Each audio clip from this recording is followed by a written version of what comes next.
Hoje a gente vai estar falando um pouco sobre o linfoma difuso de grandes células B. Como eu falei para vocês, é o linfoma agressivo mais comum. Hoje em dia, a gente tenta separar ao máximo subgrupos desse linfoma difuso. Por quê? Porque existe uma coisa que é muito clara quando a gente está falando desses subtipos, é que quanto menos homogêneos são os grupos, mais difícil é você ter um tratamento que funciona para todo mundo. Então, cada vez mais a gente vai criando subtipos de linfoma não Hodgkin para que a gente tenha um grupo muito homogêneo, para que a gente possa ter um tratamento muito eficaz. Então, hoje, quando a gente fala de linfoma difuso, de grandes células B, a gente não está falando de uma doença, a gente está falando de várias, e que a gente está separando esses grupos. Então, por exemplo, a gente tem um linfoma difuso primário do sistema nervoso central, linfoma que surge no cérebro ou nos nervos do sistema nervoso central. Hoje a gente já sabe que esse grupo ele tem características biológicas muito diferentes e a gente já sabe tratar eles de uma maneira completamente diferente. A gente tem o linfoma não Hodgkin difuso primário do testículo, né? Que obviamente, como o próprio nome diz, surge no testículo e que a gente trata diferente, com características biológicas diferentes e também com uma alta chance de cura. Então a gente vai separando esses grupos para a gente criar terapias mais eficazes, tá? Porque, de uma maneira geral, como que a gente trata esses pacientes com linfoma difuso, tirando o primário sistema nervoso central, com quimioterapia, né? Com uma quimioimunoterapia, a combinação de um anticorpo monoclonal anti-CD20, que é o rituximab, que está aprovado, já tem mais ou menos 30 anos, e foi um impacto muito bom para os nossos pacientes, combinado com uma quimioterapia chamada CHOP. Né? CHOP é CHOP, ciclofosfamida, doxorubicina, vincristina e prednisona, que é corticoide. Tá? É um esquema que é feito a cada 21 dias, geralmente de 4 a 6 ciclos, muito bem tolerado. Um dos efeitos talvez que mais incomoda é a queda de cabelo, que vai ocorrer na maioria dos pacientes, infelizmente. Tá? Mas náusea, outros efeitos colaterais, a gente hoje tem um suporte muito melhor, então grande parte dos pacientes vai conseguir levar uma vida muito próxima do normal durante esse tratamento com o R-CHOP.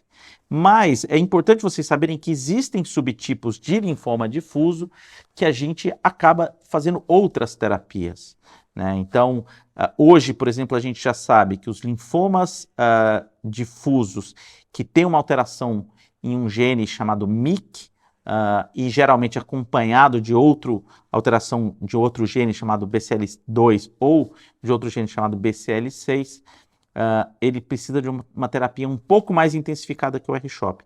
Esse é um grupo de linfomas que a gente chama de double hit, né, que tem duas alterações, geralmente no gene do MYC e BCL2 ou BCL6. Esses pacientes vão precisar de uma terapia mais intensificada. Tá? Então, eu acho que isso que é importante, vocês entenderem que a gente vem trabalhando para separar esses grupos, para ter grupos cada vez mais homogêneos, para que a gente possa ter terapias mais intensificadas, mais eficazes para tratar esses pacientes. A gente tem, por exemplo, uma maneira de separar os linfomas através da célula de origem desse linfoma, se é uma célula que surgiu ali no centro germinativo ou se é uma célula que já passou pelo centro germinativo.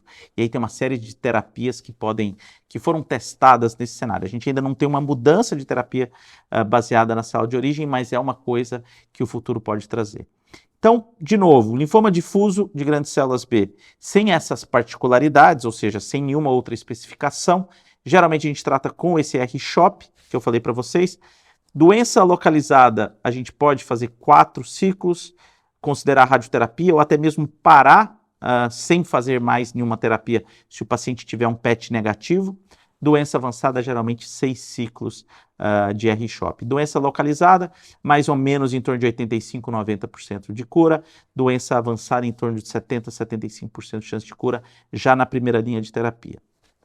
É uma área que tem tido grandes avanços, a gente vai provavelmente discutir no futuro a incorporação de uma medicação nova para esses pacientes. Então, existe um anticorpo ligado a uma quimioterapia chamado polatuzumab, que mostrou ser superior, né, o polatuzumab R-CHOP ao R-CHOP. A medicação ainda não está no Brasil, ainda não está aprovada nem nos Estados Unidos ainda para essa indicação, mas os dados saíram, o Brasil participou desse estudo, inclusive um dos autores é brasileiro, é um médico em Curitiba. Então, é importante saber que essa não é uma área que está parada, pelo contrário, a gente tem entendido melhor a biologia dessa doença, a gente tem melhorado as terapias tanto em primeira linha, e obviamente esse tipo de linfoma é o linfoma que mais se beneficiou das terapias celulares que a gente está falando agora bastante, que são as células CAR, né, os CAR T-cells.